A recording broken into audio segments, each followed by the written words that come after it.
so আজিৰ ভিডিঅ'ত আছে নৱম শ্ৰেণী গণিত অনুশীলনী 2.3 2 নম্বৰ প্ৰশ্নটো আছে আমাৰ আগত ইয়াত কি কৈছে x³ - ax² + 6x - 8x - a ৰে হৰণ কৰিলে পোৱা ভাগশেষটো উলিওৱা সো ভাগশেষ উলিয়াব কৈছে ইয়াত আমি ভাগশেষৰ সূত্ৰ বা উপপাদ্য অনুসৰি ভাগশেষটো উলিয়াম সো ফাৰ্ষ্টত আমাক কি কৰিব লাগিব ইয়াৰ x ৰ ঘনটো উলিয়াই লম So here অন্যটো কি হ'ব x minus a এটো কি কৰিব লাগিব implies x minus a equal to 0 বুলি ধৰিলম x ৰ ঘন so কি হ'ব এটো x equal a to minus হৈ আছে এফালে দিলে equal or এফালে দিলে কি হ'ব plus or a so এতিয়া আমাৰ x ৰ ঠাইত a to বহুৱাই চাম so ইয়াত যে x আছে x ৰ ঠাইত a বহুৱাই চাম So তাৰ পিছত আমাৰ ভাগশেষটো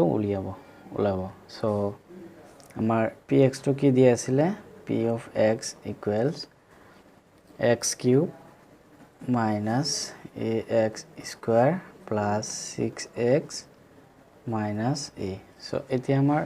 x equal to a বহাই দিম মানে x ৰ ঠাইত a টো বহাম so কি হ'ব এতিয়া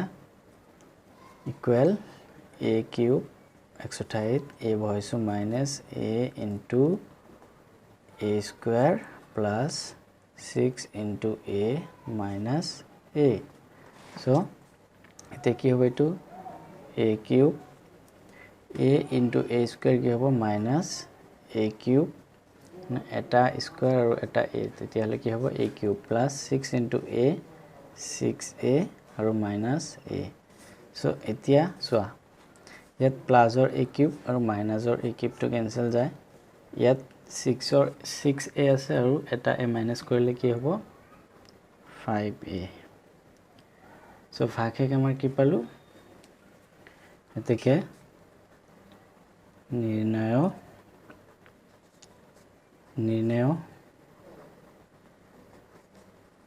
ভাগশেষ equal to 5a so এইটো হল